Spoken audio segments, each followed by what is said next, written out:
et bienvenue sur le podcast d'Objectif Performance, le podcast pour construire son haut niveau.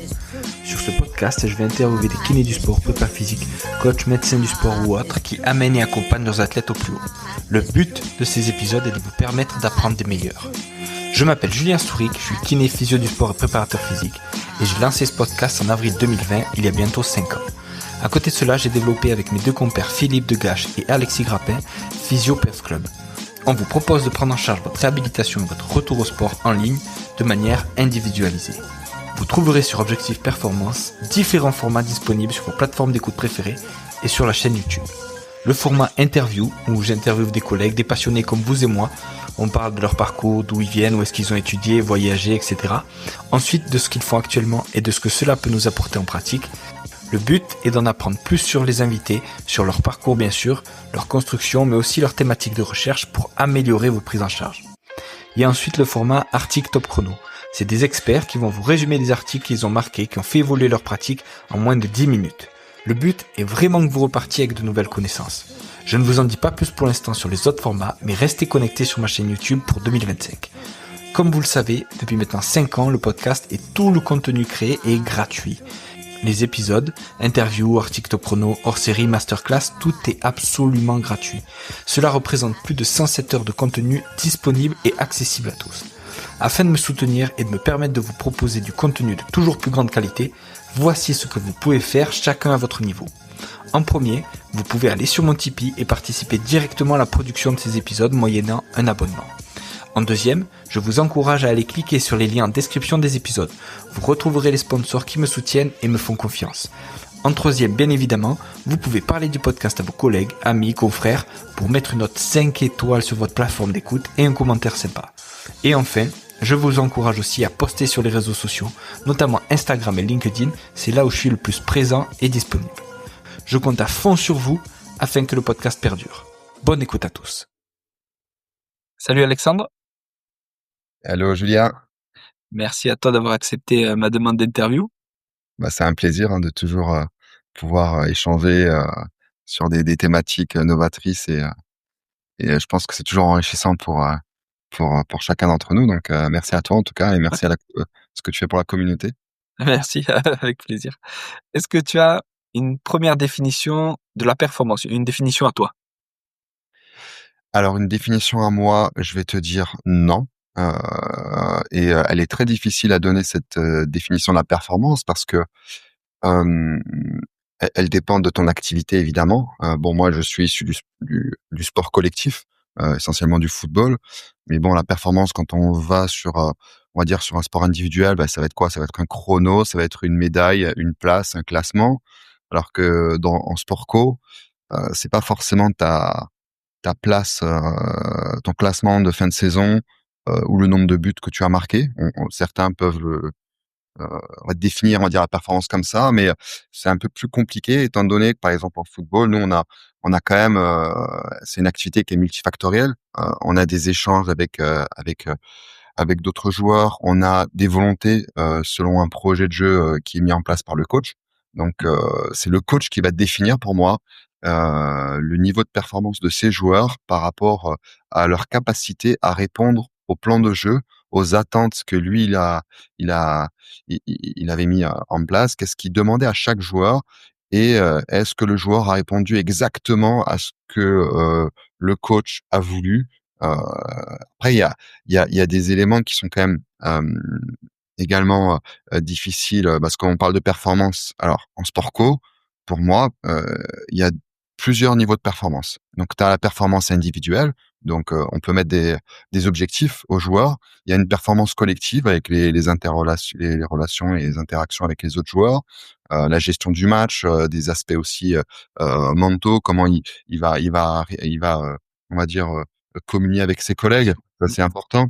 Il y a la performance du match, donc ça c'est vraiment court terme, heu et après pour moi c'est, être en capacité, on va dire, d'exprimer, et de respecter, toutes les consignes et de pouvoir, on va dire, en football, hein, réussir tout ce qui est demandé par le le coach, tout ce qui est inhérent au projet de jeu. Est-ce qu'on va chercher haut? Est-ce qu'on va devoir, bloquer un joueur? Est-ce qu'on va devoir recentrer? Est-ce qu'on a vraiment respecté les consignes? Mais après il y a aussi, il y a une notion sur le long terme. Donc là, on est sur du court terme, mais aussi la notion de long terme. C'est-à-dire que est-ce que mon joueur arrive à exprimer ses capacités physiques également, technico-tactiques et mentales à les mettre en lien durant toute une saison? Et un joueur pour moi qui est performant, c'est un joueur qui est capable de garder une régularité durant toute la saison, d'avoir un niveau de performance, d'un niveau de jeu qui soit le plus haut possible et surtout qui ait le moins de variations possible.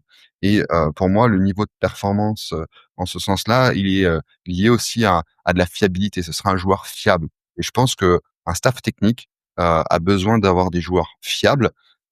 Nous, en tant que prépa physique, je me considère comme prépa physique ou sa performance, on doit faire en sorte que les joueurs puissent exprimer l'ensemble de leurs qualités euh, match après match et sur à la fois de la courte durée et à la fois de la longue durée. Après, c'est certain qu'il y a des projets qui sont différents. Il y a certains, on a besoin des fois de bien commencer le championnat. On a besoin, je sais pas, on sait qu'on a une fenêtre avec 7 matchs en 21 jours parce qu'on a la Coupe d'Europe. Donc on va varier un petit peu notre programmation, notre planification en mettant un petit peu l'accent sur ce qu'on souhaite et un pic de performance qu'on veut dans 2, 3, 4 semaines. C'est une possibilité. Mais en tout cas, il faut vraiment avoir cette double vision de court terme et long terme, à la fois pour le match et à la fois pour la saison. Donc, elle est pas facile à avoir. Elle est pas facile à avoir parce que bah, les médias et tout le monde regarde un peu uniquement les résultats du week-end. Nous, on doit être garant de maintenir aussi une vision à long terme et cette fiabilité du joueur qu'il n'y ait pas de baisse importante. On doit aussi essayer de pouvoir lire le joueur. On doit essayer de lire chaque joueur, de comprendre chaque joueur, de savoir à quel moment d'anticiper, à quel moment on pourrait ou quel indicateur nous alerte sur peut-être une éventuelle baisse de perf et comment on réagit. Ça c'est aussi ça c'est important. Top, top. Et tu as commencé ta carrière de prépa en Arabie Saoudite. Alors maintenant, on en parle beaucoup parce que voilà, il y a un championnat qui se développe. On entend dire que c'est mieux que la Ligue 1 ou etc. Toi, comment c'était quand tu es arrivé là-bas? Est-ce que c'était déjà un bon niveau? Est-ce que ça se développait doucement? Tu vois comment c'était? Alors, le championnat, alors moi c'était un petit peu, on va dire, particulier. J'en parlais avec mes étudiants récemment. C'était un de mes premiers postes et c'est un des postes quand j'ai commencé dans le football où j'étais le mieux payé. Mmh. Donc là, si tu veux, ça a pas trop changé sur l'aspect financier. Ça a toujours été Ouais. un petit peu un lieu dans lequel l'aspect financier était très important. Mmh. Donc comment ça s'est passé? On est allé là-bas avec Vahid Halilhodžić. Vahid Halilhodžić, bah, avant on était à Trabzonspor et lui il était aussi au PSG quelques années avant. Mmh. C'est quelqu'un qui a des objectifs sportifs très élevés.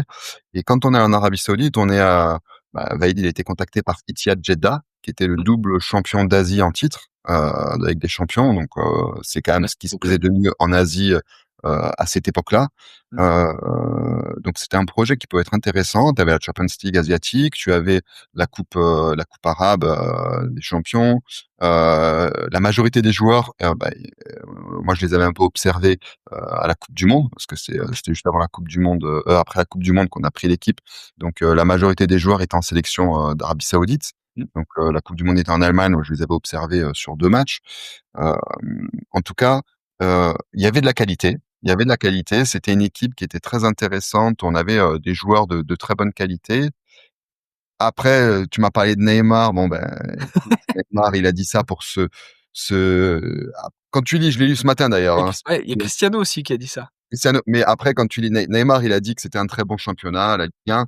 Mais en fait, c'est pour pas se défausser par rapport à son choix, à dire que c'est pas que pour Ouais, l'argent, il mais paye il le pas. sait bien que le niveau est complètement décalé par rapport à celui en Europe. Je parle pas de la France, mais même je parle de l'Europe. C'est un peu une insulte par rapport au championnat européen, qui est quand même peut-être ce qui se fait de mieux au monde et ce qui est reconnu. Et la France fait quand même partie des 5 grands championnats. Mmh. Pour anecdote, donc nous, on avait une majorité de joueurs internationaux saoudiens qui étaient Mmh. de bonne qualité et qui sont peut-être même meilleurs que ceux actuels. On avait Milenko Asimovic qui était on avait droit qu'à 3 étrangers à l'époque. Là, tu as le droit à OK. 8. On OK. avait Milenko Asimovic qui était le recordman des sélections en Slovénie, qui venait de Lille, donc top joueur, top milieu. On avait Alassane Keita, jeune joueur guinéen, international guinéen, qui était meilleur buteur du championnat suisse au FC Zurich, on l'a récupéré. Et on avait Jared Borghetti qui était l'attaquant du Mexique, donc qui venait de Bolton. Donc on avait 3 joueurs intéressants, plus tous nos joueurs saoudiens internationaux Internationaux, ouais. et des top joueurs. Et on a fait notre préparation en France. Donc, on Ouais. a fait notre préparation à Divolle-les-Bains, à Aix-les-Bains. Et forcément, bah, tu fais des matchs amicaux. Euh, on a fait nos matchs amicaux contre des équipes françaises. Et je vais pas dire le niveau des équipes françaises euh, contre lesquelles on a fait les matchs amicaux, mais c'était pas de la première et de la deuxième division. Et on a été en difficulté. Donc, OK. on devait faire un dernier match contre une top équipe française et on l'a annulé, tout simplement parce qu'on savait qu'on allait être Mmh. ridicule et que ça aurait pas été intéressant à la Constructif. fois sportivement et sur le plan athlétique pour le développement de notre joueur. Mais c'est certain que la prépa physique après en Arabie Saoudite, on parlait du niveau, mais la prépa physique en Arabie Saoudite, euh, elle était intéressante parce que c'est des joueurs qui sont quand même, je te dis, élites dans leur championnat, qui sont élites dans leur continent. Et il fallait faire face à des nouveaux éléments qu'on t'apprend pas forcément quand tu es à l'école, Hein? quand tu es sur les bancs de la fac, de l'université. C'est-à-dire que euh, on te on te forme un petit peu sur des fondamentaux de préparation physique, sur comment maîtriser la force, comment planifier, comment agencer, quelle interaction entre les différents facteurs de la performance, l'analyse d'activité, ok, pas de souci, mais on ne te prépare pas à changer tes plans, à t'adapter, à t'ajuster par rapport à une culture différente, un environnement différent, parce que l'humidité est très importante là-bas, elle est entre 70 et 90% d'humidité. Il faisait très chaud. Mmh. La culture, est-ce que l'intensité est importante, on va dire de manière, on va dire, est-ce que les joueurs ont cette habitude de s'entraîner à haute intensité? Quelle est leurs habitudes de travail? Quelles étaient les conditions? Est-ce qu'ils ont des conditions qui sont équivalentes à celles qu'on rencontre en Europe, qui nous paraissent standards? Est-ce Mmh. que le standard européen, le standard à la fois médical, préparation physique, est Mmh. équivalent là-bas dans ces pays-là? Donc, il a fallu faire une analyse assez rapide Mmh. de de tout ça, du contexte, pour pouvoir ajuster au mieux. Donc, bon, ça, je l'ai fait assez rapidement, mais c'était important et on n'est pas forcément tout le temps préparé. Et je pense que la première des choses, c'était analyser le contexte, l'environnement. Et bon, ce qu'a fait Vaïd, et j'aime bien parce que Vaïd, il fait souvent ça, c'est-à-dire qu'il prend un staff un peu élargi. Donc, on était quand même un staff assez élargi avec un kiné également. On était 5 à venir avec lui pour avoir une certaine, on va dire, un certain alignement dans le discours. C'est important et qu'on se connaisse un peu et qu'on parle des mêmes choses, qu'on ait les mêmes terminologies. Mais c'est certain qu'on a dû faire face à ça. On a dû modifier notre contenu d'entraînement. On a dû modifier la manière dont on coach. Ça, c'est certain. Ce qu'on demande aux joueurs, l'intensité qu'on souhaite, parce que forcément, quand il fait 90% d'humidité et 42 degrés, tu vas pas t'entraîner comme en Europe en été, même s'il fait 30 degrés et, et que tu as 20% d'humidité. C'est complètement différent. Et de temps en temps, on observe, c'était à ce moment-là que j'ai percuté. C'est que des fois, on observait à la télé des matchs du Qatar, d'Arabie Saoudite, où le rythme était assez lent et que des Ouais. fois, ça montait d'un coup en intensité. Tout simplement, c'est que t'as des temps de récupération qui sont importants à avoir parce que le joueur, il peut pas être en sur-régime parce que tu es en surchauffe et tout ce qui est thermorégulation, il faut en avoir conscience. Alors, tu as des personnes, tu as plusieurs scientifiques reconnus qui en parlent assez bien, on va dire. Notamment maintenant depuis que le Qatar a créé Aspire, Aspetar, ils ont travaillé essentiellement là-dessus. Mais c'est certain qu'à l'époque, nous en 2005-2006, quand on est en discussion et puis après on prend l'équipe, on n'a pas tous ces éléments-là. On n'a pas tous ces éléments-là.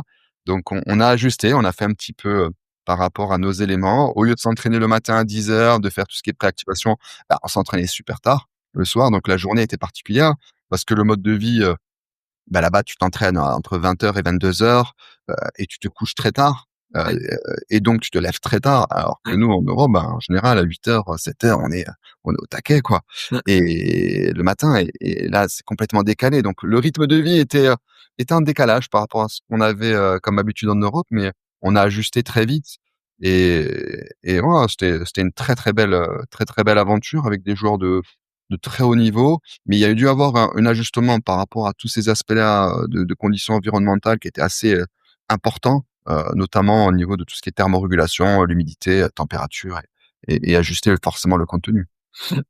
et du coup, tu as suivi, coach Vaïd après, avec la sélection de Côte d'Ivoire et on a l'image d'un coach hyper rigoureux, très, très carré, très droit et cetera et alors toi qui as travaillé avec lui sur des sélections et sur des clubs, est-ce qu'il était vraiment comme on le décrivait et comment c'est de travailler avec lui? Alors Vaïd, moi, c'est une personne qui est importante pour moi parce que c'est quand même lui qui m'a mis, le pied, heu, dans le monde professionnel avec, Philippe Lambert. Philippe Lambert, bon, pour la petite histoire, c'est une personne, qui compte beaucoup pour moi également parce que, beh, on s'est rencontrés dans un DU de biologie de l'entraînement, du sport à la Pitié-Salpêtrière à Paris parce qu'on était curieux, parce qu'on cherchait à développer nos connaissances. On a bien accroché sur l'aspect, heu, on va dire, de notre vision du travail, de la préparation physique, de la physiologie de l'effort. Je te dis un jour, ben, il me dit: «Tiens, il y a Vaïd qui part. Vaïd va à Trabzonspor, est-ce que ça t'intéresse?» heu, donc moi, je c'était pas facile, ma femme elle était enceinte, elle a accouché, bref. Bon, on a trouvé des arrangements et on commence à travailler vraiment quotidiennement donc en Arabie Saoudite, puis après en Côte d'Ivoire, mais c'est sûr que, alors moi j'ai un regard qui est différent, mais quand tu le vois dans la presse, quand tu le vois, un peu dans les médias, c'est quelqu'un qui paraît ultra rigoureux, Mmh, dans la vie de tous les jours et sur le terrain. Alors dans la vie de tous les jours, c'est quelqu'un qui est adorable, qui est aimant, qui est bienveillant, qui est, heu, qui est, rigolo, qui a beaucoup d'humour. Moi j'ai beaucoup d'affection pour lui. Je t'ai dit, on a encore échangé il y a quelques semaines. Là encore, ces derniers pour les fêtes et avant les fêtes, on s'est appelé. mmh, Donc c'est quelqu'un qui compte beaucoup pour moi et qui a beaucoup de qualités. En tant qu'entraîneur, c'est quelqu'un en fait, faut bien différencier l'aspect, heu, humain et après quand tu es coach, c'est différentes casquettes, même si, bien sûr que l'un déteint sur l'autre. Il a une rigueur qui est très importante. Il a une rigueur qui est très importante, mais qui correspond à une volonté, de tous les instants. Heu Et c'est sûr que, heu, ça peut pas forcément plaire à tout le monde. C'est comme ça, c'est mmh, dans le milieu du travail quand on a un dirigeant qui est très rigoureux, où on n'a pas beaucoup de marge de manœuvre, ça peut être mal perçu. Après si on voit d'un autre côté, bah, si, notre dirigeant, notre coach est ultra rigoureux, peut-être qu'il sait exactement où il veut aller, il sait comment il veut y aller, et il sait que si on respecte chaque, process, on aura des résultats. Et si on regarde les résultats, Vaïd, partout où il a été, mmh. partout, je dis bien partout, il n'y a pas une structure où il a été où il n'y a pas eu de résultats, il a eu de très hauts résultats, systématiquement. Il a pris des équipes qui étaient peut-être pas forcément, tout le temps, on va dire, sur le au plus haut niveau de leur performance et il a réussi à optimiser, la qualité à la fois collective et individuelle de joueurs, de manière très importante. Il a sorti des joueurs bah, comme beaucoup, comme Claude Puel, j'ai connu, il a aussi cette qualité-là de pouvoir, heu faire ressortir le meilleur de chaque joueur, donc c'est quelque chose qui pour moi est important. Après, ça reste pour moi, je te dis, je c'est sûr qu'il est rigoureux, c'est sûr qu'il n'était pas facile pour les joueurs, mais par contre, c'est une personne qui est droite, qui, heu, qui va vraiment, essayer d'avoir une ligne directrice, qui est travailleur, qui sait où il va. Et ça, c'est important parce que ton le projet, il est clair, il est net, et si tu suis, ses recommandations, tu sais où tu vas aller.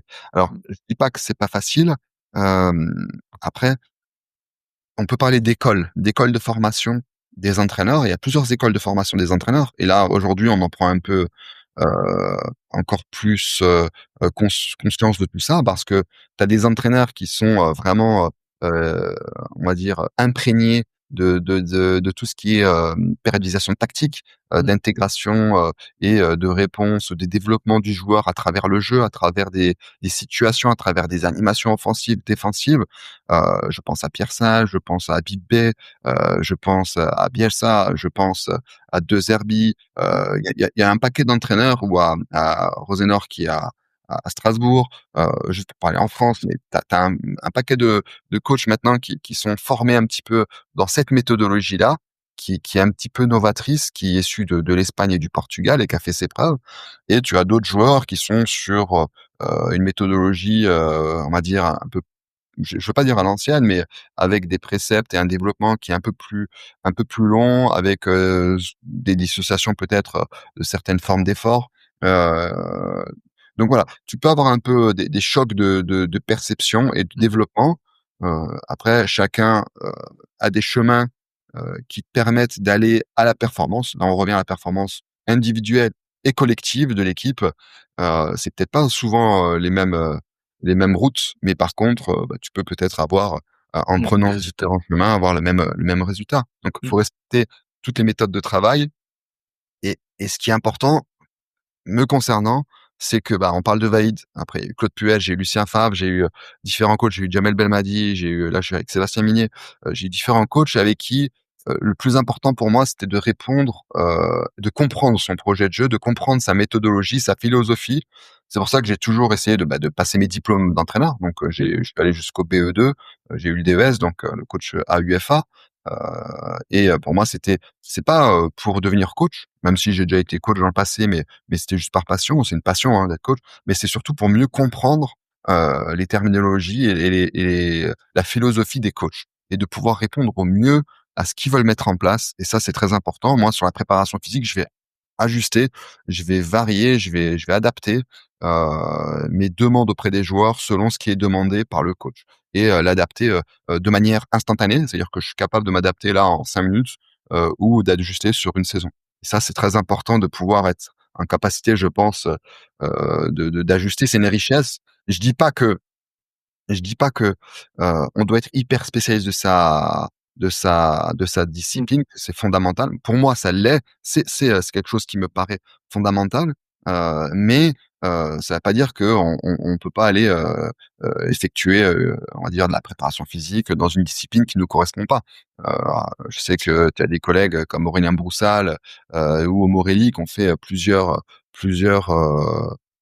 autres sports. Moi, là, dans mon activité actuelle, je travaille avec des basketteurs et de la MMA qui correspond pas du tout à mon Mmh. cursus. On a un ressenti donc qui peut arriver, mais je pense que quand tu ressens bien les choses, quand tu es plus proche de ton activité, ou de l'activité, tu vas avoir une meilleure, qualité d'adaptation, d'ajustement, et en sport co, ben, on est souvent dans de l'adaptation, de l'ajustement, instantané sur du court terme. Même si tu vois, Antonio récemment, Pintus, il déclarait que, bah, lui, il croit pas aux planifications. Tu vois, Anthony Pintus, c'est quand même un peu, Ouais, moi, c'est ouais, un une c'est un de mes référence. mentors, quelqu'un qui compte beaucoup, pour moi et ça fait plus de 20 ans qu'on se connaît et il te dit et pourtant c'est quelqu'un de scientifique, de structuré, mais il te dit la planification pour lui, il y croit, mais on peut pas avoir, lui, son meilleur outil de planification, c'est sa gomme et son stylo et il sait qu'il va gommer, 50 fois sa semaine ou son jour parce qu'il va devoir faire face à des ajustements. Au jour d'aujourd'hui, en plus, on a plein d'indicateurs qui sont les Mmh. les questionnaires wellness, qui sont les outils GPS, qui sont, on a différentes technologies qui nous donnent, on a des AMS, des Athlete Management System comme MyCoachPro qui te donnent tout un outil, tout un ensemble de data qui vont te permettre d'avoir des informations un peu plus claires, sur les joueurs et d'ajuster au mieux et pour, d'une part, optimiser leur performance sur le court, moyen, long terme, d'anticiper et surtout, d'ajuster, pour la séance et ça, c'est une richesse qu'on n'avait pas il y a quelques années. Mais, Et justement après, en parlant de tout ça, tu as parlé de Claude Puel, donc après tu le rencontres pour, t'occuper de l'OL. On a parlé aussi de création de pôle performance, c'était en 2011. Alors comment tu arrives à l'OL et qu'est-ce que vous mettez en place là-bas? alors, donc on avait parlé de l'Arabie Saoudite, on était en sélection de Côte d'Ivoire. Bah, tu vois, avec l'Arabie Saoudite, juste pour revenir, on a perdu 2 matchs en 6 mois. Donc, tu vois, Vaïd, bon, ouais, souvent, voilà, ça c'est. Il y a pas beaucoup de défaites. Et avec la sélection de Côte d'Ivoire, on a perdu un match officiel sur 21 matchs. On a perdu contre l'Algérie en quart de finale. On avait fait des matchs incroyables en Allemagne, à Schalke. Il n'a pas été conservé avant la Coupe du Monde. Mm. C'était un moment très difficile à ce moment-là, parce qu'ils ont jugé euh, qu'il n'était pas en aptitude peut-être de mener l'équipe à bien pour la Coupe du Monde sur un match. On mène 1-0 à la 92e minute et on se fait égaliser dans les arrêts de jeu et on perd en prolongation. Euh, c'est dommage, je trouve. Je pense que c'était le travail qui a été mis en place de construction de groupe a été difficile pour lui à encaisser. C'était pas facile et je te dis, c'est quelqu'un qui est quand même qui est très travailleur, qui a beaucoup de, qui est très émotif je pense que ça l'a marqué, ça nous a marqué. Moi, j'étais triste. J'étais très triste pour lui, pour la personne qu'il est. Tu vois, c'était pas du tout mérité. On n'était pas sur une phase où on avait perdu 7, 8 matchs, on jouait Mm. pas bien. Non, t'as fait 22 matchs, t'as perdu un match. Mm. T'as fait face à toutes les grosses équipes européennes ou mondiales et bah, tu faisais face à tout le monde. Donc t'avais un beau projet et bah, tu méritais d'aller à la Coupe du Monde et on t'a un peu coupé l'herbe sous le pied. Donc j'ai trouvé ça très dur, très très dur pour lui à la fois en tant qu'entraîneur et en tant qu'homme et bon. De là, donc on a fini en 2010. Ben toujours Philippe Lambert, hein, tu vois, quelqu'un qui a compté énormément pour moi, qui me dit, écoute, Claude Puel cherche un prépa Mm. pour l'OL, et donc bah, j'embraye directement à l'Olympique Lyonnais. Pour moi, c'était parfait parce que Lyon, je suis alsacien, mais Lyon, il y a toute ma famille qui a déménagé à Lyon à ce moment-là. Ok. Ma mère, mes 2 sœurs, enfin, c'était incroyable, tu vois. Je vais dans le club ou dans la ville où il y a ma famille qui a déménagé. Donc je me dis, bon, bah, parfait. Gros club qui sortait de plusieurs titres. Contexte pas facile parce que Claude bah, était déjà en place depuis 2 ans et il n'avait pas eu de résultats. Tu vois, je parle en termes de titres et il y avait une grosse attente derrière lui, il y avait une grosse pression euh, et, euh, et voilà. Donc je suis arrivé là-bas avec Claude, ça s'est super bien passé. Je le connaissais pas du tout. On a échangé d'abord par téléphone et après bah, pour avoir le ressenti l'un de l'autre parce que c'est important avant de commencer avec un coach. Je parle même pas d'aspect financier, tu vois, là, mais j'en ai discuté avec un coach encore récemment.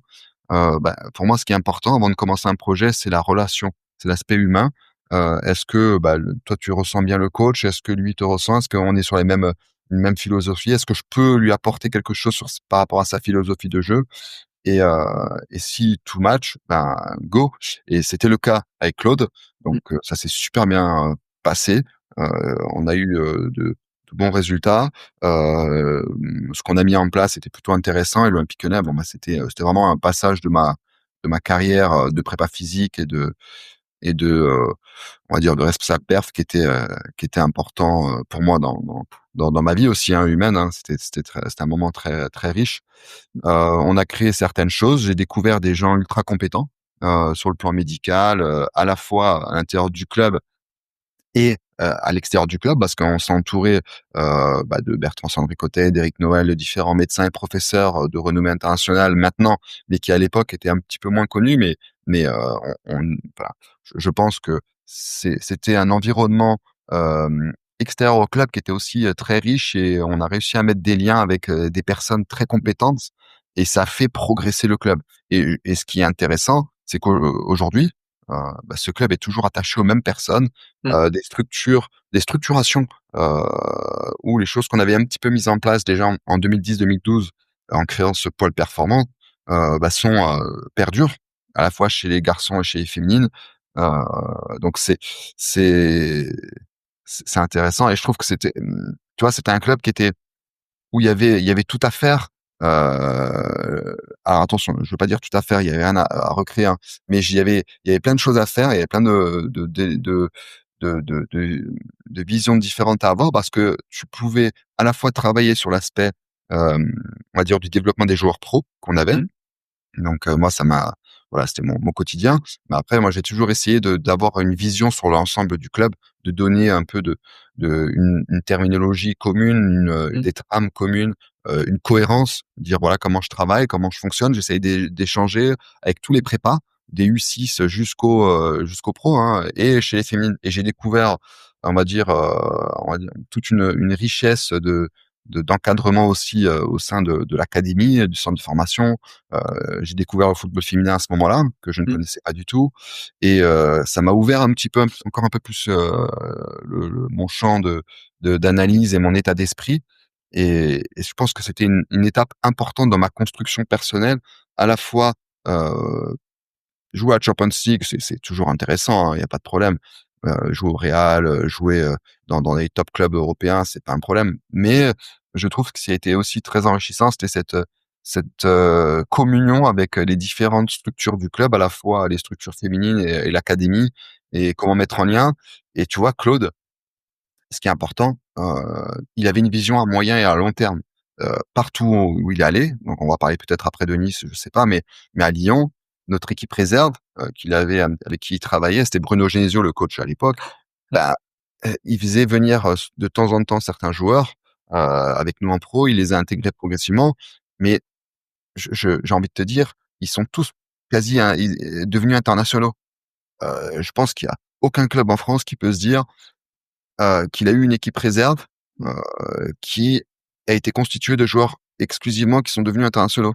Donc tu vois, on a eu des Lacazette, des Umtiti qui étaient à Barcelone, on a eu des Anthony Lopez, on a eu des Gonalons, on a eu il y avait des Grenier, des Kolo Zigzag, des Tolisso, des Alassane Plea, Mmh.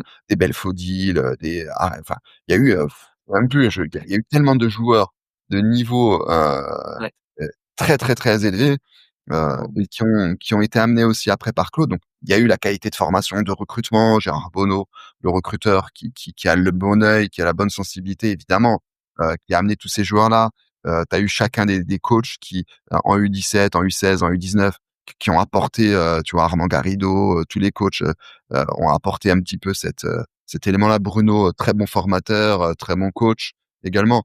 Donc, tu vois, tout faisait qu'après, heu, c'était, heu c'était un petit peu plus facile pour nous de les intégrer, mais la difficulté est toujours aussi d'intégrer, des jeunes joueurs, au milieu pro. Donc tu passes même si tu es un très bon jeune, passer de suite dans une équipe, heu, internationale, constituée que d'internationaux, parce que nous on avait que des internationaux à l'époque, c'est pas facile.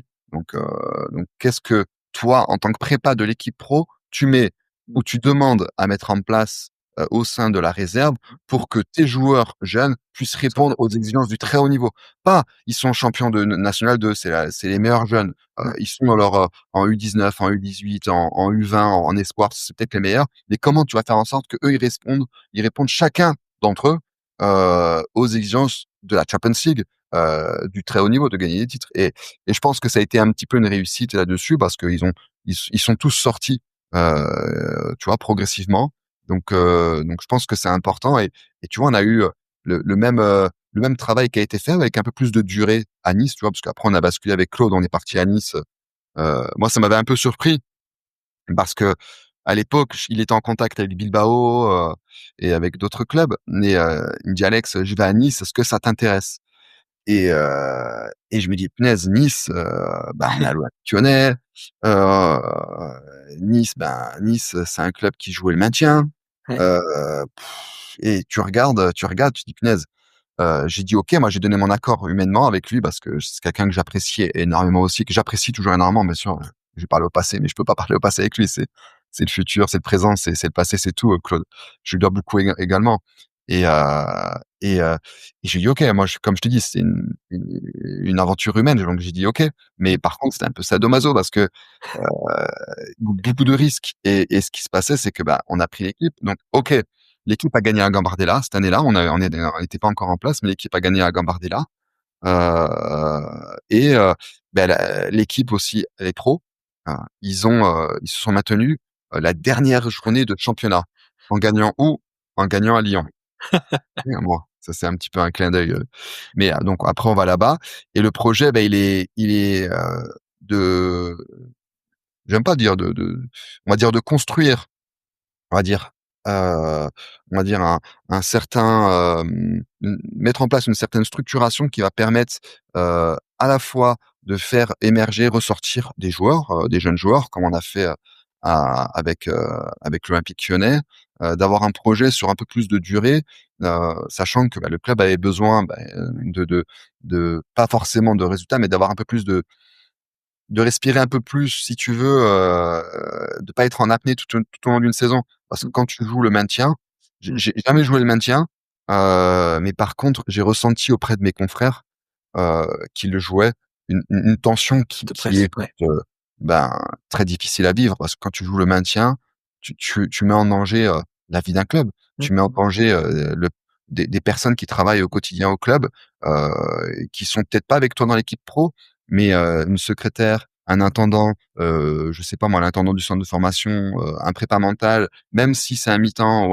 bah, ce sont des Mmh. gens de famille et tu peux pas avoir, on va dire, un impact aussi négatif que ça, Mmh. en ayant des mauvais résultats. Moi, je trouve que c'est quelque chose qui m'a toujours choqué, c'est-à-dire l'impact qu'on peut avoir et on s'en rend pas forcément compte et Mmh. je sais que Claude là-dessus, lui, tous les coachs, hein, on n'a pas été consommateurs. Tu vois? Nous, c'est vraiment on arrive, que ce soit avec Vaïd ou avec Claude, c'est et on va essayer d'apporter le plus possible au club. Donc là, Claude, tu vois, heu, je me rappellerai toujours, qu'est-ce qu'il a dit les premiers jours? Je crois que c'était à la conférence de presse, faudra vérifier. On arrive à Nice qui venait de se maintenir la dernière journée de championnat, il a dit: «Non, on veut jouer la coupe d'Europe». Et ils ont dit: d'accord, ouais, la coupe d'Europe, à Nice, pas possible, on joue le maintien, on n'a pas de budget, on n'a pas de joueurs». Il est fou ce coach. OK, c'est Claude Puel, il était à Lille, il a fait des gros résultats, il était à Lyon, il a eu des gros résultats, mais à Nice, ce sera pas possible, tu vois? En gros, les gens pensaient ça, ils disaient: «Mon gars, tu rêves un peu» et on prend l'équipe en main et on construit, enfin, il construit un groupe, on participe un peu, évidemment, le staff. On construit un groupe, avec tout le staff, hein. Je parle quand je dis «on», c'est pas lui et moi, hein, c'est tout notre staff. On Ouais. construit un groupe à la fois, on va dire de travail, au niveau des joueurs, mais au niveau aussi, bah, du staff. On organise, donc ça prend plusieurs semaines, plusieurs mois et bah, ça match, tout match. On s'entend très bien avec les enfin, tout se passe très bien avec les kinés, les médecins. On essaie d'optimiser les qualités, les compétences de chacun pour les utiliser au mieux. Tu vois? On veut pas j'ai pas été trop directif, j'ai essayé de d'analyser le contexte et d'utiliser les compétences de chacun. Donc on a développé un peu tout ça et on arrive à avoir des résultats, bah, incroyables. On termine 4e, et on joue la Coupe d'Europe, quoi, mais on termine 4e la première saison avec, des joueurs que beaucoup ne connaissaient pas, tu vois, on prend, bah, l'exemple de Darius Vitanic Mmh. que personne connaissait et nous, à l'Olympique Lyonnais, moi, j'avais Lisandro Lopez, international argentin, top joueur, européen et Dario qui arrive, de d'Argentine qui avait, une petite carte là-bas, mais tu vois, c'est Serge Recordier, le recruteur qui était un ami de longue date avec Claude Puel et Claude Puel, ils ont décidé de le prendre et c'était un challenge et au final, bah, c'est un des meilleurs buteurs du championnat. Enfin et tu vois, en fait, on a réussi à faire en sorte à optimiser les qualités de chaque joueur, en les intégrant au projet de jeu que le coach, Claude avait, heu et sur toute une saison. Sachant qu'on n'avait pas beaucoup de joueurs, tu vois? C'est souvent, tu vois, tu parles de performance, mais si tu as 20 joueurs internationaux ou tu as 10 joueurs, 10-12 joueurs, qui sont, on va dire, ta base de fiable, c'est pas la même. Tu vois? Tu peux pas tourner, tu as 1 ou 2 blessés, ben, ça va être compliqué. Moi, je me rappelle qu'on a eu, 0 blessure de juillet à janvier. Je me rappellerai toujours le président Jean-Pierre River et il me dit: «Mais c'est juste incroyable». Il me dit: «Alex, on n'a jamais vécu ça, on n'a pas de blessés». Je fais: «Ben, je sais pas, c'est on tra» tu vois? Nous, en fait, on se rend pas compte des choses sur le moment on est mais c'est vrai qu'on a vécu un moment où, ben, tu vois, je sais que là, prochainement, il y a toutes les planètes qui vont être alignées là, bah, c'est pareil. Nous, on avait les planètes qui étaient alignées, donc on a mis des choses en place, tout matchait, c'était super sur le plan médical, paramédical, la structuration, les activations, les joueurs, peut-être des nouveaux joueurs qui avaient besoin de prouver, enfin, des jeunes joueurs qui arrivaient, qui venaient de gagner à Gambardella, une euphorie que Claude a aussi amené, un coach international qui vient à Nice, qui joue le maintien, c'est pas anodin non plus, c'est pas anodin. Donc ça a été, je pense, une, voilà, le club a surfé un peu sur tout ça et ça a été positif. Mais bon, on a pareil, on a structuré un peu un pôle performance depuis l'époque et on a essayé de trouver des forces internes et des forces externes au club. Euh, Tout ce qui était en termes d'analyse, de diagnostic. Le doc Gilardi, il a fait un travail fou pour trouver, on va dire, les bons échographistes, les bons diagnostiqueurs. On avait nos relations qu'on a gardées, que j'avais à Lyon. Forcément, quand on avait quelques soucis, on allait interroger nos confrères de Lyon.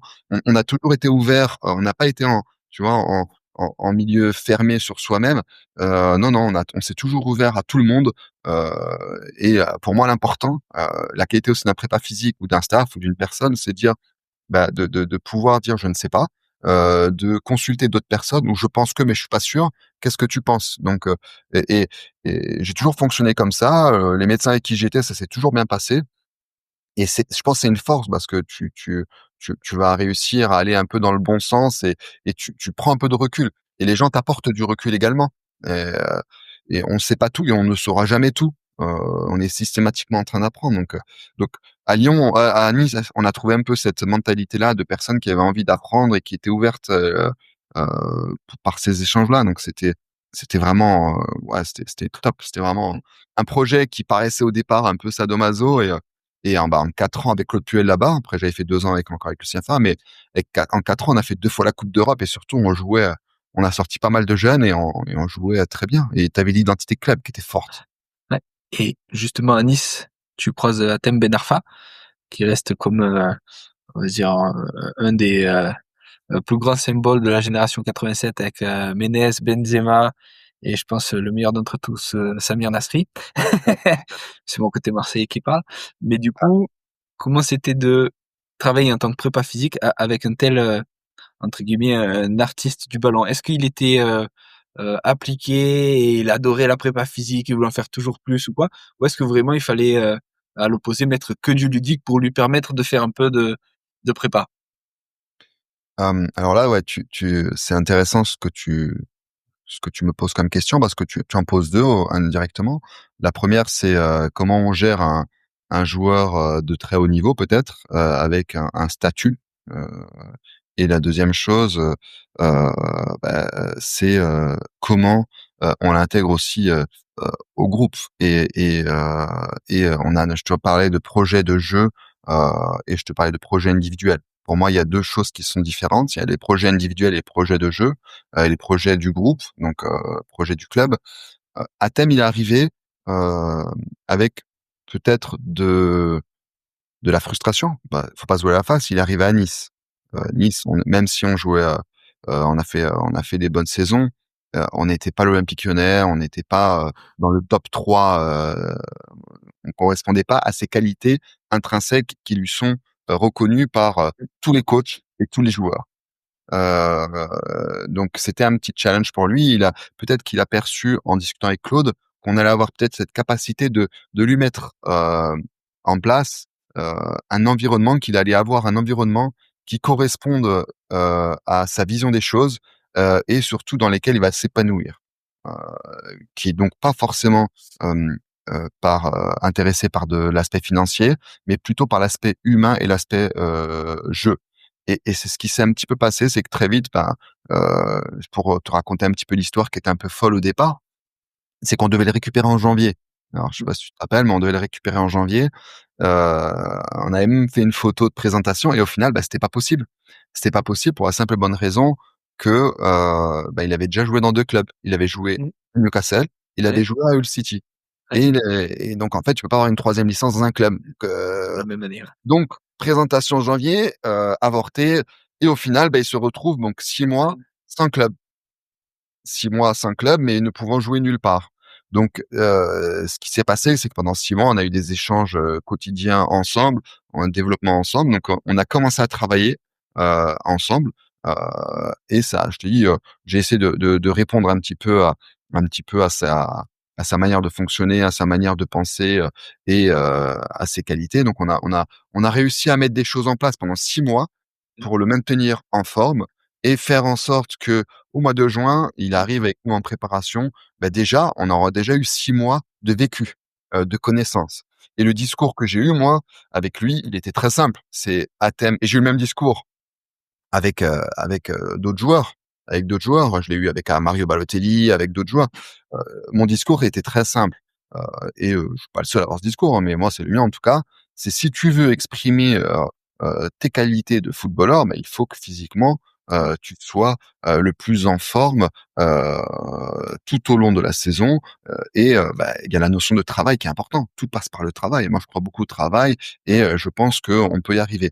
Après, ce qui est important, c'est que moi, je leur demandais d'être, responsables. Je les responsabilisais ces jours-là, Mario, Athème.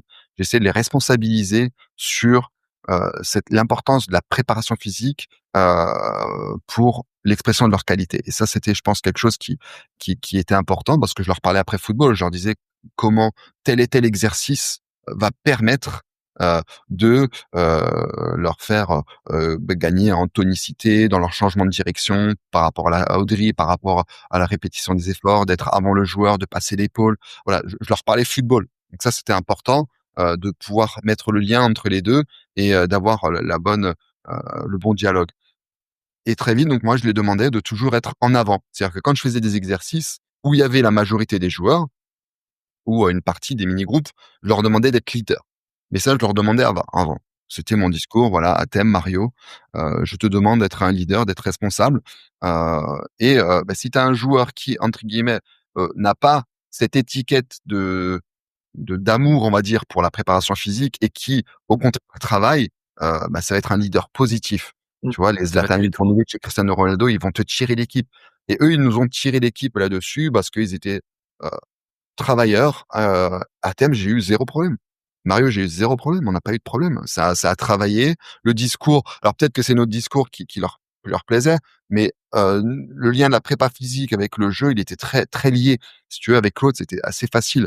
Heu, on ça faisait, 5-6 ans maintenant qu'on travaillait ensemble, donc on avait mis des choses en place et le projet prépa physique, projet de jeu, il était intimement lié et très simple à comprendre et l'expression du joueur, bah, elle était plus facile et en tout cas, un mec comme Athème, je pense qu'il s'est épanoui, dans ce projet de jeu, après, bah, sur l'aspect athlétique, j'ai pas eu de problème, je te redis, avec lui ou avec d'autres et c'est peut-être certains me disent que c'est les meilleures années qu'ils ont eues, tu vois? Des joueurs qui me disent, Parfois, ouais. Fernandes, Belhanda, ils se sont jamais aussi bien sentis, des Paul Bates, tu vois? Mais parce on était, je pense, humbles. On s'est jamais pris pour quelqu'un d'autre, on s'est toujours remis en question. Pour moi, la remise en question, elle est permanente, c'est fondamental, de toujours, heu, essayer d'apporter au mieux à chaque joueur, d'avoir et de coupler et ça, c'est plus dur. C'est le plus dur parce qu'on commençait à entrer un peu dans l'ère de la préparation physique, heu on va dire extériorisé. Tu vois? Tu as des joueurs qui ont maintenant des staffs extérieurs, et on commençait à rentrer un peu dans cette méthodologie-là, donc c'était pas facile, mais on essaie de faire comprendre aux joueurs, heu, l'importance de tout ça et de coupler, des intérêts personnels, d'accord? Et des intérêts collectifs et de club et ça, c'est pas facile. Mais quand tu parles d'intérêt personnel, tu arrives à faire expliquer qu'un joueur comme Athème, l'objectif, c'était de faire exprimer ses qualités de telle et telle manière, qu'il croit en tout ça et qu'il le voit que ça marche, qu'au bout de quelques semaines, ben, ce qu'on a dit, ce qu'on lui a proposé, ben, il le ressent. C'est important, hein, parce que des fois, tu as ton projet, tu as ta planif, tu penses ça marche pas et tu es pas crédible. Là, ça a bien matché, ça a bien fonctionné. Je pense que tu gagnes, tu vois? Et c'est pas facile toujours de coupler, les objectifs individuels des joueurs et les objectifs, heu, du groupe parce qu'on parle d'individualisation du travail. On parle d'individualisation. Je suis d'accord, OK, on parle d'individualisation, c'est notre projet, c'est ce que tout prépa souhaite faire, mais l'individualisation, elle va dans le sens, du club. Elle va dans le sens de la performance du groupe. Mais on va dire, je vais essayer de bien m'exprimer. Le joueur, son projet, c'est pas forcément le club. lui, c'est quoi les axes d'orientation du joueur? Peut-être qu'un joueur va devoir travailler, des aspects techniques, tactiques, physiques, travail de pied, un peu de travail de répétition, d'effort un peu plus important pour lui parce qu'il a un projet de, peut-être qu'il va travailler plus simple l'aspect force, gainage, core stability parce qu'il a pour ambition de partir en Angleterre, de partir en Allemagne.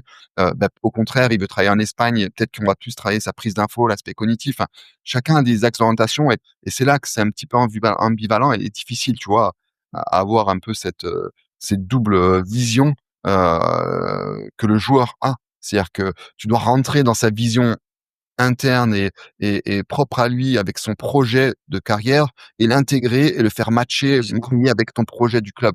Et là, c'est toute la difficulté, de faire tout ça. Et Alexandre, alors après, tu as rejoint l'équipe nationale d'Algérie, tu travailles aussi avec l'équipe nationale d'Haïti. Alors, quand on a bossé dans des clubs comme ça et dans des sélections aussi prestigieuses, qu'est-ce que ça fait de débarquer dans la sélection d'Haïti où, alors on suppose qu'il y a peut-être moins de moyens, etc. Comment tu t'adaptes? Tu vois, on parlait de s'adapter quand on parlait d'Arabie Saoudite, etc. Comment tu t'adaptes avec peut-être une sélection qui a moins de moyens, qui a peut-être des déplacements importants, etc. Et comment tu obtiens des résultats avec cette sélection-là? Alors, il faut savoir que j'ai eu la chance, de pouvoir effectuer à la fois des expériences en club et en sélection. Heu, c'est 2 métiers, qui sont, de préparateur physique qui sont complètement différents. Heu, tu tu as pas du tout les mêmes fonctions, les objectifs, le même impact sur ton groupe. Quand tu es en sélection, ton groupe, tu l'as de manière, très épisodique, quelques semaines par an. Tu as entre, 6 et 10 matchs, par an, sauf si tu as une compétition internationale donc c'est jamais évident de transmettre, dans un court temps, ta philosophie de travail, et c'est pour ça qu'il faut avoir des mots forts, des mots, importants et un wording qui doit encore être plus imprégné auprès des joueurs. Heu, alors l'Algérie et Haïti pour moi c'est 2 projets communs, que parce que tu m'as demandé de les différencier, mais pour moi c'est 2 projets communs. Je repars là-dessus. C'est des projets où, le coach m'appelle et on discute. On discute et de là, ben, tout match et notre philosophie et ça roule et on part sur des projets. L'Algérie, et Haïti, bah, c'est 2 projets où l'équipe n'avait pas gagné beaucoup de matchs, l'année qui précède. Donc c'est vraiment, l'Algérie, bah, je vais pas te dire de bêtises, mais je crois que ça faisait 2 ans et demi qu'ils n'avaient pas gagné à l'extérieur, par exemple. Mmh. On arrive, on a perdu un seul match en un an avec l'Algérie, au Bénin, dans des circonstances, qui sont plus que discutables, mais voilà, on a réussi à mettre des choses en place, une philosophie.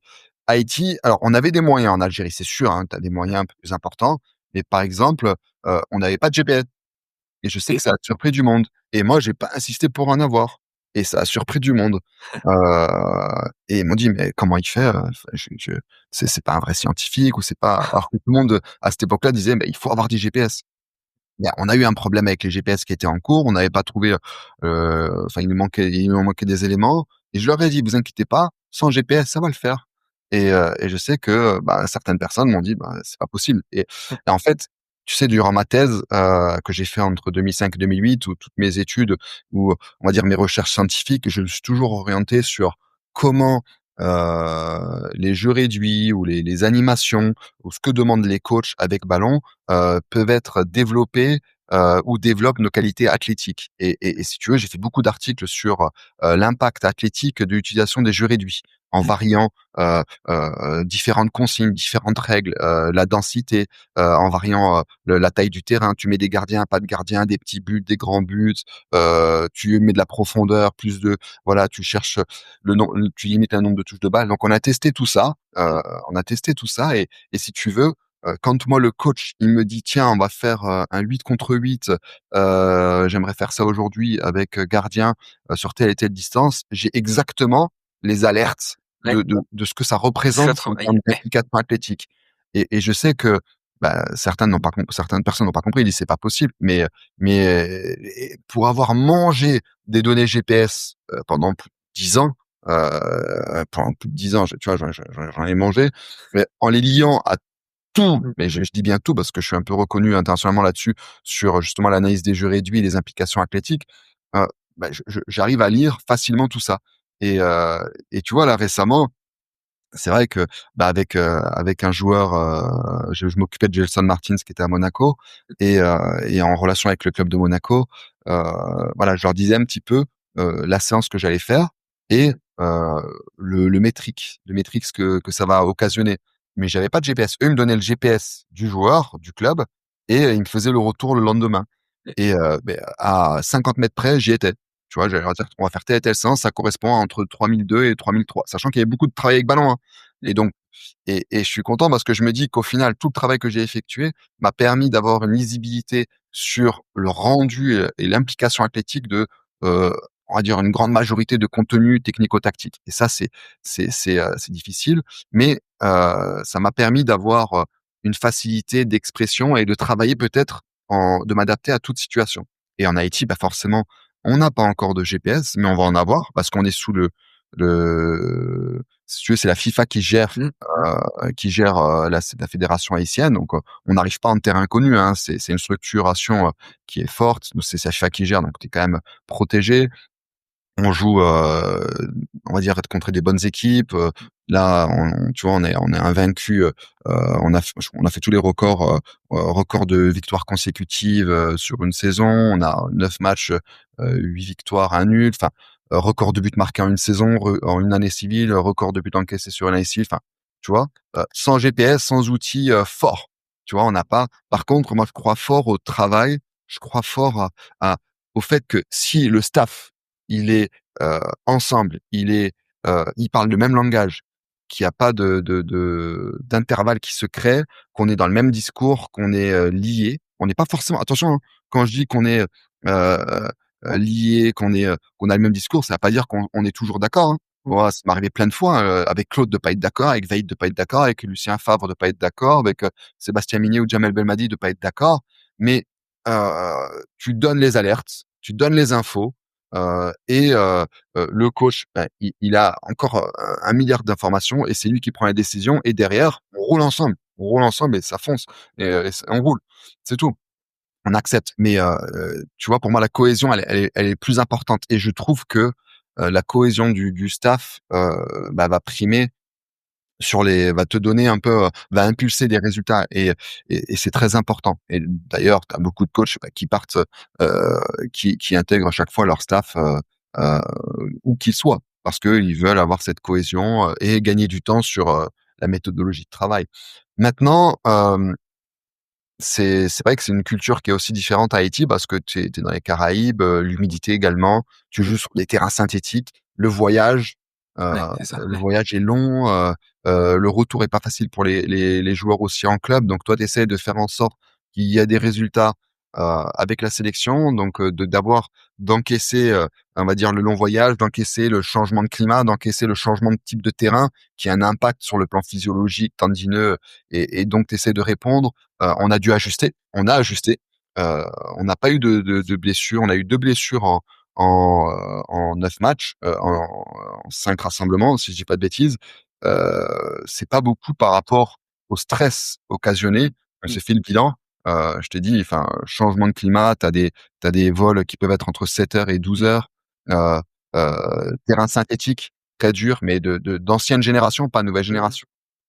L'humidité importante, décalage horaire, le sommeil qui est perturbé et tu dois être très vite sur un match international. Mmh. Donc très dur et on a ajusté tout ça, on a réussi, et tu vois, il y avait une des demandes que j'ai faites, j'avais fait une demande d'amélioration de la nutrition et de ce qu'on apportait aux joueurs et de la même façon, j'avais demandé aussi à avoir, les données GPS pour avoir un peu plus de métriques aussi.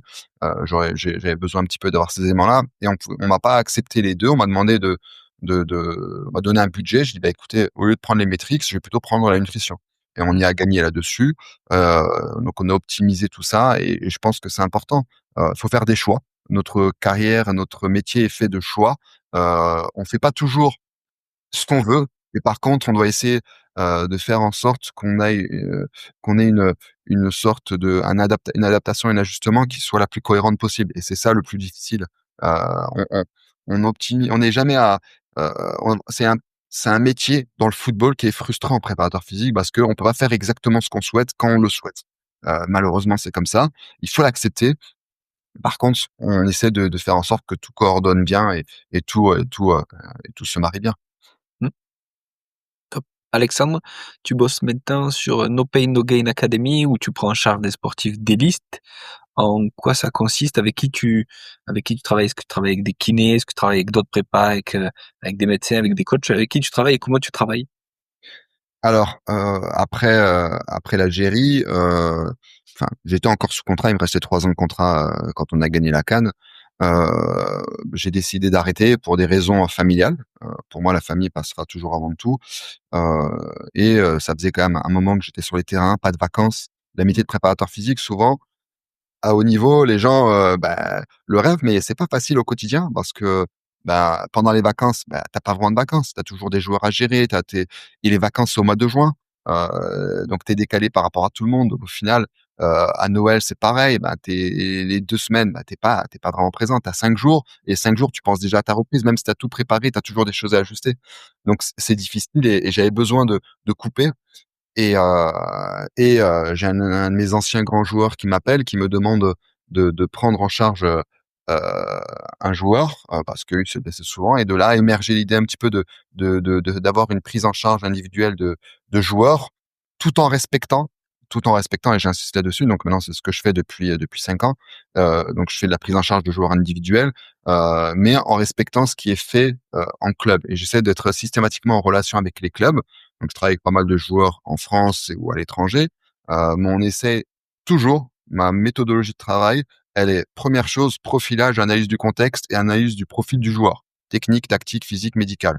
Relation avec le club, et une fois que tout est mis en place, je propose des axes d'orientation qui correspondent aux joueurs sur le long terme et qui peuvent correspondre dans le développement, sans avoir un impact, sur ce qui est mis en place par le coach ou par le staff technique du club. Et ça, c'est important. C'est-à-dire de faire matcher la double vision, vision long terme et vision court terme du club. Et de respecter, bien sûr, chacun. Je peux pas travailler à l'aveugle. C'est-à-dire, je peux pas proposer quelque chose aux joueurs sans avoir les éléments ou connaître ce qu'il fait en club. Alors, j'observe, j'analyse.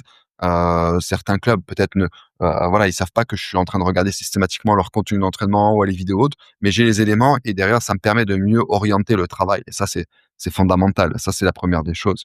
Après, la deuxième des choses, c'est de structurer l'environnement du joueur.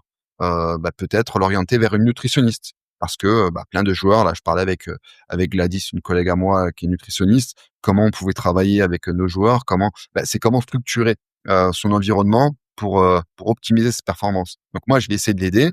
Je sais que je suis très limité sur certains champs, mais en tout cas, j'essaie de construire une équipe de spécialistes et d'experts, qui vont pouvoir répondre à un besoin, sans se substituer au staff du club. C'est un très important, très important.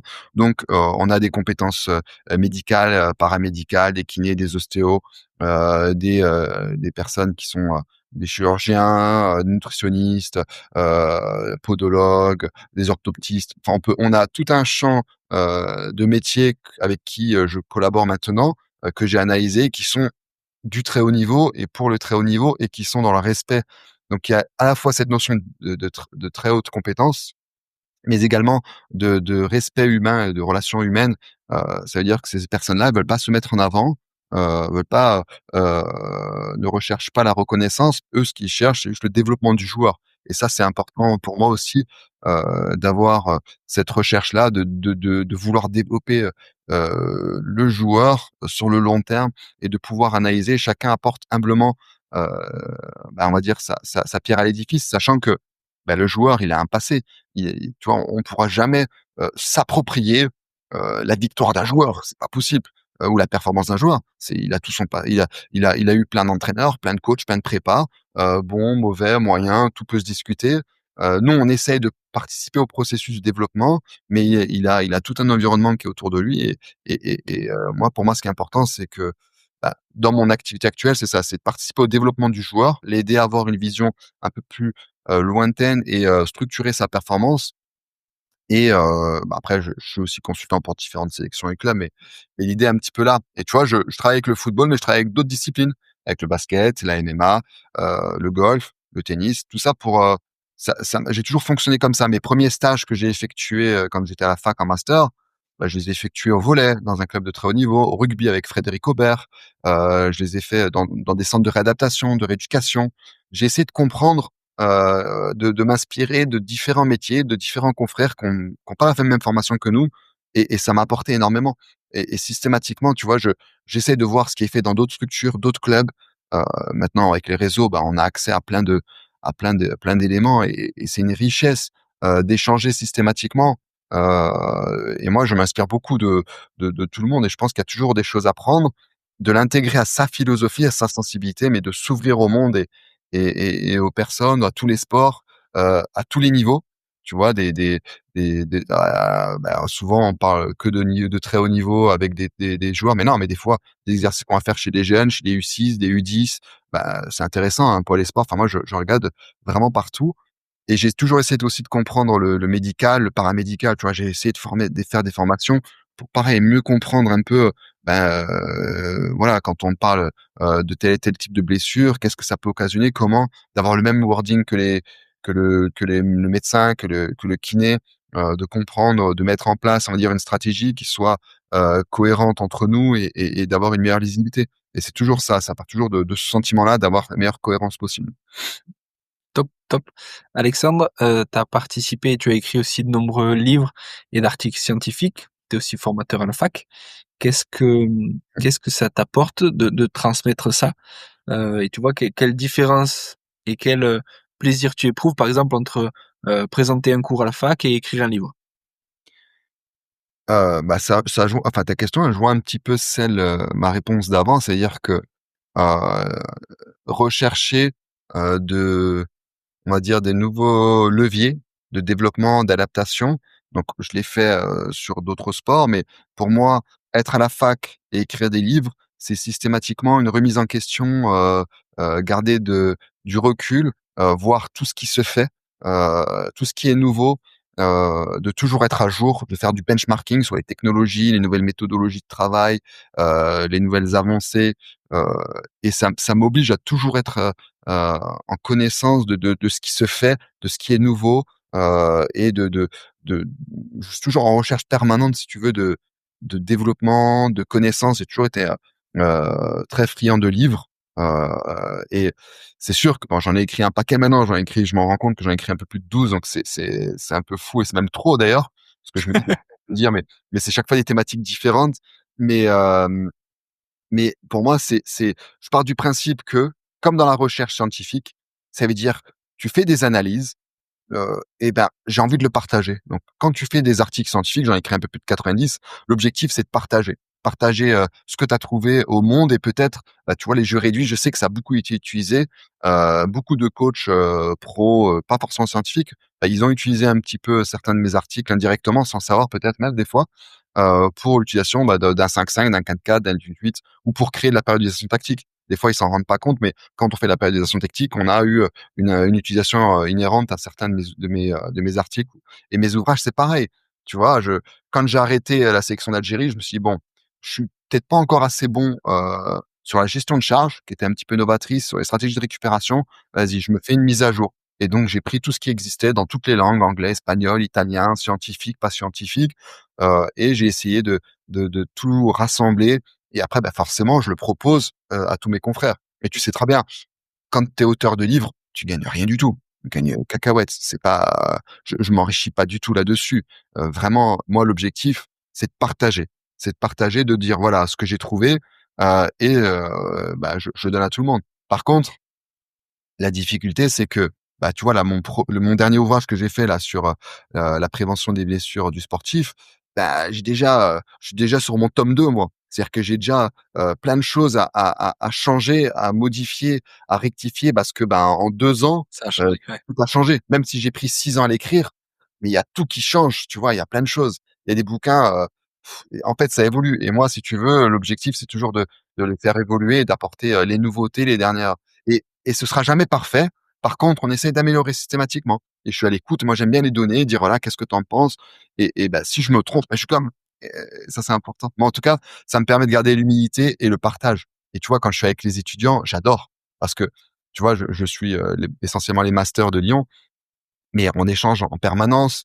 Je découvre des sports, je découvre des mentalités, je découvre des maîtrises. Il y a des choses que des étudiants peuvent me faire interpeller. On est sur des mémoires de recherche, on essaie de réfléchir comment on pourrait développer, optimiser la performance de joueurs de telle discipline. Donc ça te permet de créer une plasticité cérébrale qui va te servir au quotidien. Et ça, c'est pour moi, c'est fondamental. Notre plasticité cérébrale, notre capacité d'adaptation, elle est encore plus riche. Et j'encourage, tu vois, mes étudiants et mes confrères tout le temps d'aller faire des stages, de discuter, échanger, d'aller en congrès, en conférence, de voilà, de lire beaucoup et tu vois, ma bibliothèque, je dis une bêtise, mais heu, en prépa physique, il y a plus de 250 livres. Tu vois, c'est je pense que je devrais en enlever parce que j'ai plus de place.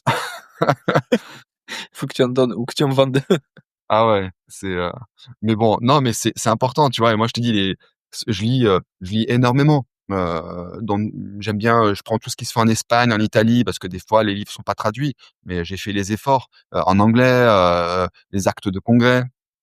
Enfin, je te dis, j'essaye de lire, allez, entre un et 4 bouquins, par mois.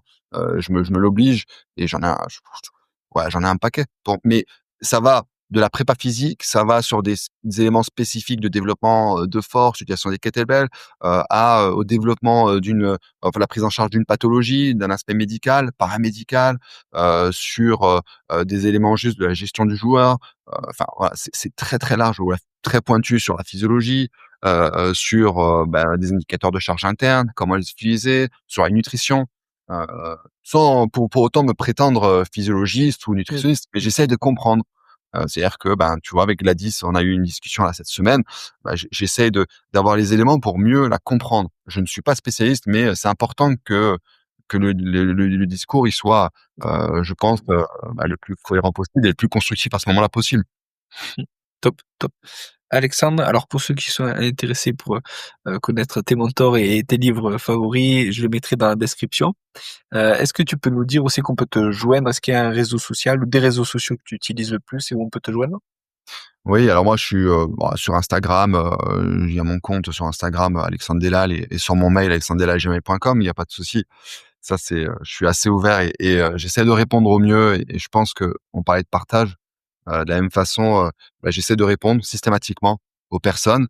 Tu parlais de mentor, moi, Antonio Pintus, qui était très connu, qui était à Monaco, Nicolas Dion, enfin j'ai eu Fred Aubert, j'ai eu la chance que des personnalités, je veux même dire des personnalités de la préparation physique, Philippe Lambert, m'ouvrent leurs portes, Karim Chamari, m'ouvrent leurs portes et si tu veux, ce sont des mentors dans le sens où c'est eux qui m'ont un petit peu guidé, comme Michel Dufour, ils m'ont guidé un petit peu, à prendre cette voie de préparation physique, mais c'est des gens à qui je dois beaucoup et je respecte et je m'oblige tu vois? Et j'espère que chacun de mes confrères fait ça, d'essayer d'aider les gens, tu vois? C'est important on nous a aidés, essayons d'aider. On a fait une carrière, elle est, heu, elle est ce qu'elle est, c'est pas la meilleure, on n'est pas les meilleurs préparateurs physiques, c'est pas grave. Mais si on peut aider des personnes, je pense qu'on doit s'entraider, c'est important. Tu vois? Là, je sais on Olivier Morelli en parlait un petit peu. Mmh. On souffre un peu notre communauté de la préparation physique d'un manque de statut. On manque un peu de statut, et ce serait important, je pense, de redynamiser tout ça, et d'avoir un peu plus de liens entre nous et d'entraide et ça, c'est important. Tu vois? Notre communauté, elle a besoin de ça parce qu'au jour d'aujourd'hui, tout le monde peut être prépa. Il y a pas vraiment, de garantie même financière. C'est-à-dire qu'on peut te payer, le SMIG, il y a pas tu pas un minimum, syndical Mmh. à avoir. Tu vois?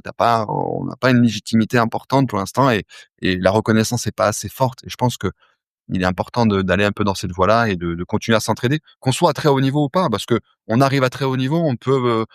peut, diminuer, Drainer. mais ça veut pas dire qu'on est en Champions League, qu'on est meilleur que quelqu'un qui est en Mmh. que le prépa. Moi, je le dis souvent, hein, j'ai pas plus de mérite, qu'un prépa qui a fait une carrière en 17 nationaux, en 19 nationaux. Je me mets pas au-dessus et je me mettrai jamais au-dessus. C'est juste que j'ai eu des opportunités qui fait que et j'essaie de respecter et c'est peut-être même plus dur d'être, chez les jeunes que d'être en pro, tu vois? Et c'est important souvent on me dit: «Ouais, lui, c'est le meilleur prépa physique ou autre». Je fais: «Non, vous pouvez pas dire qui est le meilleur préparateur Mmh. physique, pas du tout». Par contre, Voilà, c'est pour moi, il faut respecter chacun et bon, on va loin là, pardon.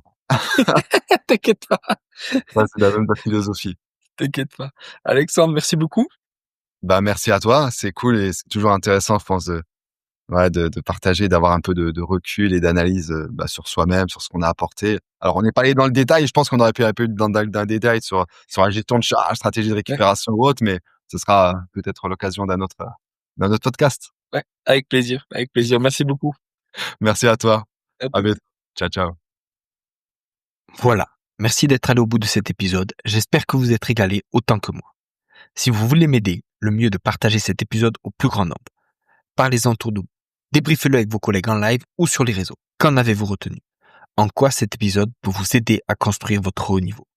N'hésitez pas non plus à me faire un retour ou à me proposer des personnes à interviewer. Je répondrai avec plaisir. À très bientôt pour un nouvel épisode.